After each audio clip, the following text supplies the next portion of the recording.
have a seat. Thank you very much. Let me start off with two words. Made in America. Made in America. And that's not hyperbole. I'm not joking about that, as you know. And I want to say up front, and the management here understands, and I'm proud of them, I'm a union guy. And I tell you what, I made it real clear to everybody, whether speaking to the National Chamber of Commerce or the Business Roundtable, the reason I'm the most pro-union president in American history is because you're the single best workers in the world. Not a joke. You know, a lot of people think that you just show up and you got a job. How about those 3, 4, 5 years sometimes of apprentice work that you're in fact getting full pay? It's like going back to school.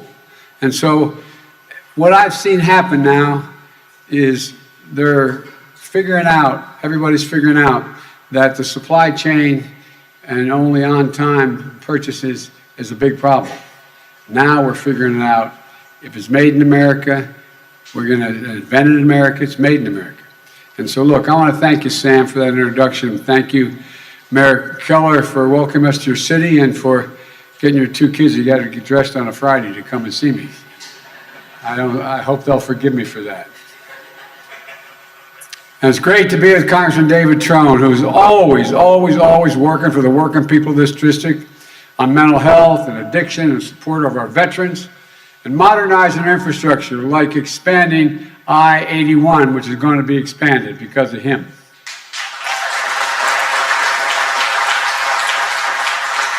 I want to commend the terrific leaders who couldn't be here today. Steny Hoyer, who leads the Democrats in the House, and Senators Cardin and Van Hollen, who are close and dear friends.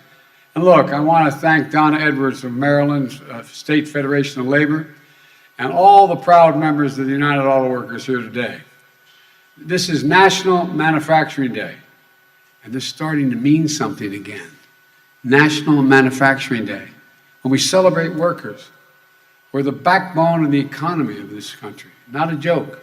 Where is it written that it says America can't be the leading manufacturer in the world again? Where is that written?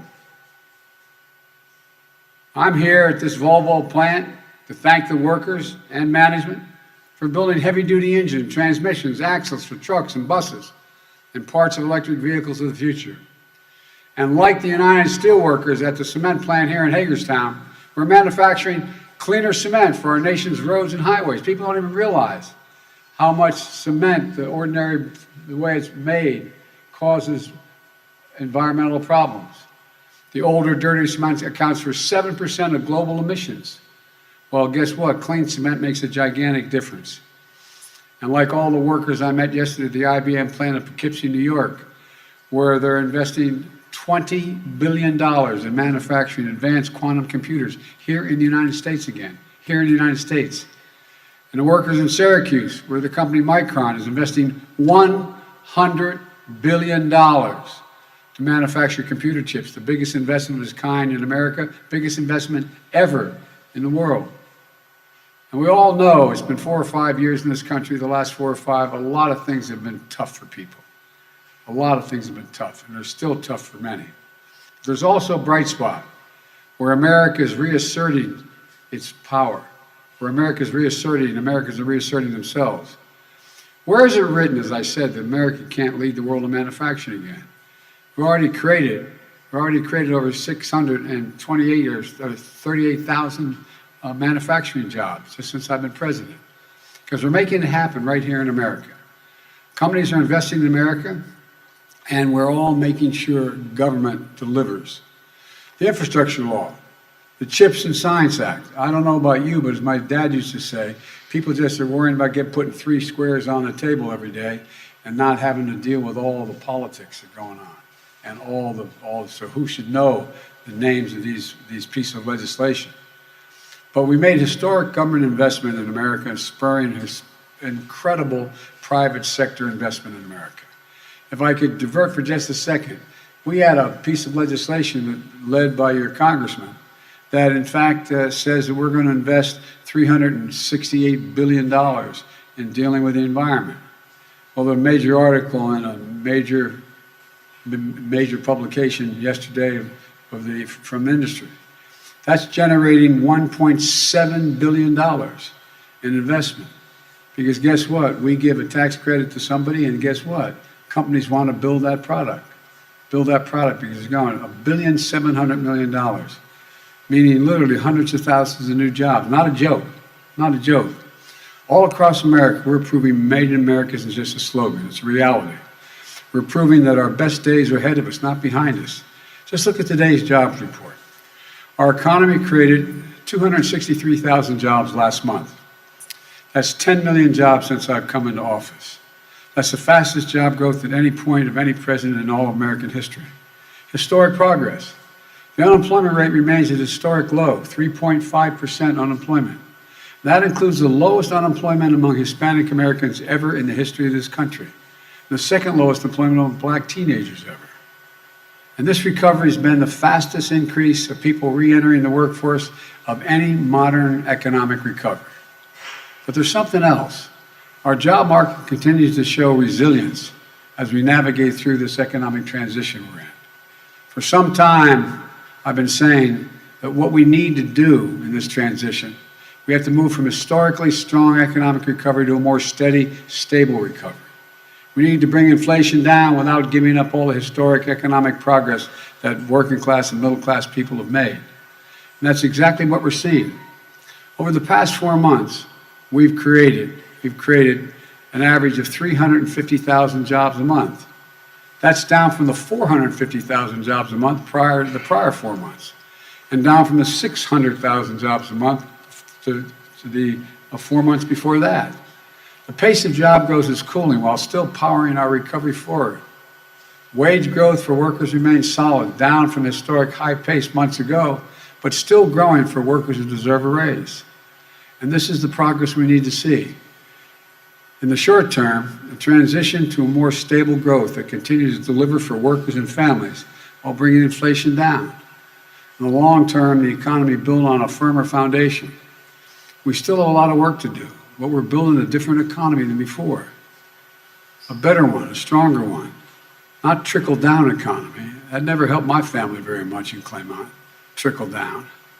This is an economy built on building from the middle out and the bottom up, not from the top down. And when that happens, everyone does well. The poor have a ladder up, the middle class do well, and the wealthy do very well. They're not hurt at all. That's an economic vision I offered to America when I ran, and I'm pushing on. And that's what I want to talk about today, and how we have our Republican colleagues have a very different view. And I know many of you are probably Republicans, but many of my Republican friends are basically arguing that good news for the economy is bad news for America. As if they're rooting for fewer jobs and lower wages. It's all part of this trickle-down mentality that says it doesn't matter what's happening on Main Street. What really matters is what's happening on Wall Street. If Wall Street's doing well, everybody's doing well. Well, I noticed that the previous 4 years we weren't doing that well, and Wall Street was doing well, and then that took a tumble. That's not my plan. We can continue to grow our economy in a stable and sustainable way. We can build on an economy that works for everyone. Today, we're going to do something that our Republican colleagues in the Congress don't want us to do. They love to attack the Democrats. They say for what we've done.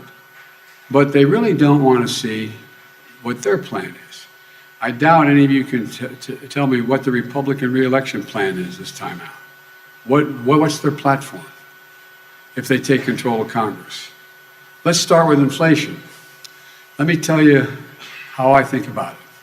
I think about it the way my dad used to talk about it. My dad was a well-read guy. His greatest regret, he never went to college, had to leave Scranton because when coal died, everything died with it. We moved down to Claymont, Delaware, a little steel town at the time. But it's the way most people at home deal with these things. You talk about around the kitchen table. Do we have enough money to cover all the bills for the month and all the necessities that aren't regular bills? And if we do that, do we have a little bit of breathing room, my dad used to say. Just a little bit of breathing room after that's done. We don't have to worry. Well, that's what we're trying to do. give families a little bit of breathing room. And that's what we've done. We passed the Inflation Reduction Act, which the name doesn't matter a lot to people, but it's going to give Medicare, which a lot of people have been fighting for, the power to negotiate lower prescription drug prices. We pay the highest drug prices of any developed nation in the world.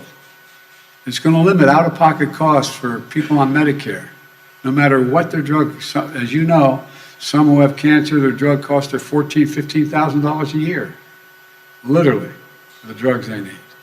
Well, prescription drugs for seniors cannot exceed $2,000 a year, even if it's $10,000, $20,000, $30,000 that they owe. It can't exceed $2,000 a year. It's going to cap the cost of insulin for seniors on Medicare to $35 a month instead of 30 times that. How many of you know somebody who has type 2 diabetes and needs that insulin? Well, guess what? It costs a whole hell of a lot of money. It costs a lot of money for children. I was in Virginia not long ago, and a woman stood up and said, I have 2 kids with type 2 diabetes, and we have to split them. We have to break up what we have. We don't have enough money because they didn't have the insurance. They weren't covered. And guess what? Well, how do you look at your child knowing that they have type 2 diabetes and there's nothing you can do about it? Not a joke. This is the United States of America, for God's sake. Well, the bill I introduced, said we're going to reduce the cost of insulin. And by the way, it costs to make that insulin, it costs $10 to make it and to package it. 10. T-E-N, $10. And they're charging as high as $650, $700 a month for it. Well, the original bill I introduced said we're going to take care of everybody who's on insulin. My friends of the other team were able to get enough votes to knock out that for anybody but for the seniors. You know, we've locked in savings and health care premiums for 1 million of the people on the Affordable Care Act. You know, one of the things that people forget is without the Affordable Care Act, anybody who had a pre-existing condition could not get insurance. Let me say it again. You could not get insurance if you didn't have a whole hell of a lot of money to buy a private policy. Well, it guarantees that people with pre-existing conditions can have insurance. We're making it possible for families to save thousands of dollars in energy savings in the legislation we have. Which, as I said, is going to bring $1.7 trillion off the market and investing in other jobs. And folks, for the first time in a long time, we're going to make sure the biggest corporations begin to pay their fair share of federal taxes with a minimum tax rate of 15%. In 2020, of the Fortune 500 companies, 52 made $40 billion and didn't pay a single penny in taxes. I come from the corporate state of the world across the border in Delaware. I know corporations. I got elected 6 times there. But everybody should be paying something. Everybody should be paying something. And we're doing all this while reducing the deficit. My friends on the other team talk about how we're big spenders. Well, guess what? They passed a $2 trillion tax cut for the top 1%, basically, in corporate America, and didn't pay for a penny of it. My first year in office, we reduced the federal debt by $350 billion. $350. And this year, we're reducing it by more than $1 trillion while we're doing all the things we're doing. And allowing Medicare to negotiate drug prices is going to reduce it over the next 10 years, another $300 billion over the next decade. Every single Democrat voted for the Inflation Reduction Act, and every single Republican voted against it. Not only that, they're telling us that the #1 priority is to repeal, if they win, they're saying they're going to repeal the Inflation Reduction Act if they gain control of the Congress. Let's be crystal clear what that means. Republicans take control of the Congress means the power we just gave Medicare to negotiate drug prices goes away, gone. Prices go back up. If Republicans take control of the Congress, the $2,000 cap on prescription drug costs we just passed goes away, gone. If they take back the control of the Congress, the $35 a month cap on insulin for folks on Medicare we just passed goes away, gone. The savings on health care premiums we just got for 1 million Americans for Affordable Care Act, gone. And of course, it's not just an Inflation Reduction Act they want to get rid of, they still want to get rid of the Affordable Care Act. That means an end to protection for millions of people with pre-existing conditions who rely on the Affordable Care Act. Gone. And when it comes to taxes, if Republicans get their way, they're going to get rid of the corporate minimum tax. I'm not talking about getting rid of your taxes, but the corporate minimum tax. The biggest corporations can go back to paying zero in federal income tax. These are facts. Check them out. And folks, it's not just the Inflation Reduction Act. They're coming after your Social Security and Medicare as well. I know that sounds bizarre, but look it up. Senator in charge of electing Republicans in the U.S. Senate this year has proposed a plan to put Social Security and Medicare on the chopping block every 5 years. That means every 5 years, Congress is going to have to vote to either cut, reduce, completely eliminate, or vote for Medicare and Social Security again. What do you think is going to happen? What do you think? But that's not enough. You've been paying the Social Security and Medicare since you started working when you were 16 years old. And then there's a senator from Wisconsin, Ron Johnson. He thinks waiting 5 years is too long. And he says Social Security and Medicare should be in the chopping block every single year. If Congress doesn't vote to keep it, it goes away. Affirmative vote to keep it. You know the games that can be played in Congress, everything from the dealing with needing 60 votes in the Senate and so on. And it's not just Social Security and Medicare. He wants to put everything on the federal budget. Veterans benefits would have to come up every single year. It's not just this morning. I saw there's a report. You guys can, as they say, as my grandkids say, Google it. But the report that came out, CNN, it says, Republicans call Biden infrastructure program socialism. And then they ask for the money. And it goes through all of Republicans, the most conservative Republicans who call it socialism, and how they're asking for it. A guy named Paul Gosar, he's written 3 separate letters to the administration asking for projects in his district. He says they'd enhance the quality of life, they'd ease congestion, boost the economy. Voted against it, says it's all socialism. Go down the list. Kentucky Representative Andy Barr, the biggest socialist agenda. 3 different projects he wants, citing the importance of the safety and growth of his district. Rand Paul, I can go down the list, look it up. Socialism. I didn't know there were that many socialist Republicans. Think about it. I'm serious. Let's get serious about taking care of ordinary people, regular people like I grew up. Folks, look, you can't make this stuff up. You got to say, and I got to say, I was surprised to see so many socialists in the Republican caucus. And folks, here's the bottom line. If Republicans take control of the Congress, these historic victories we just won for the American people are going to be taken away. Every kitchen table cost is going to go up, not down. And I realize costs are going up on food, and I was able to bring gasoline down well over $1.60, but it's inching up because of what the Russians and the Saudis just did. I'm not finished with that yet. The cost of your prescription drugs and healthcare, energy, they'll all go up. Your protection of pre-existing conditions are taken away. Your Social Security and Medicare are going to be in a chopping block. But they don't want you to know that. They're not campaigning on it, but that's what they are saying. That's the documents they're sending out. Folks, when it comes to the next Congress, this isn't a referendum. It's a choice. It's a choice between 2 very different ways of looking at the economy. You got over 200 and some people in the Congress who still think the last election wasn't fair, that it was stolen. I stole the election.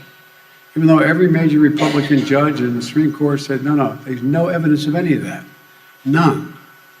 But I stole the election. Folks, we talk about democracy, whether it's at risk. Well, democracy is at risk in most places when the only definition of whether you win, you either have to win the election or it's been stolen. When in fact you have, in fact you're in a situation where, a group of people attack the Capitol like we've never seen, smash down the doors, go after people, have 3 cops end up dying, so on and so forth. and they're referred to as patriots? Patriots? That's democracy? Well, look, there's different ways of looking at our country. One is to view it from Park Avenue, which says helps the very wealthy, and maybe it'll trickle down to everyone else. If Park Avenue is doing well, we're all doing well.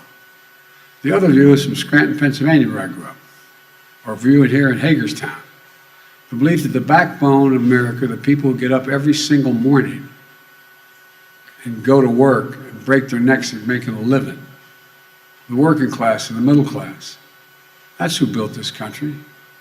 And by the way, the middle class built America, and unions built the middle class. For real.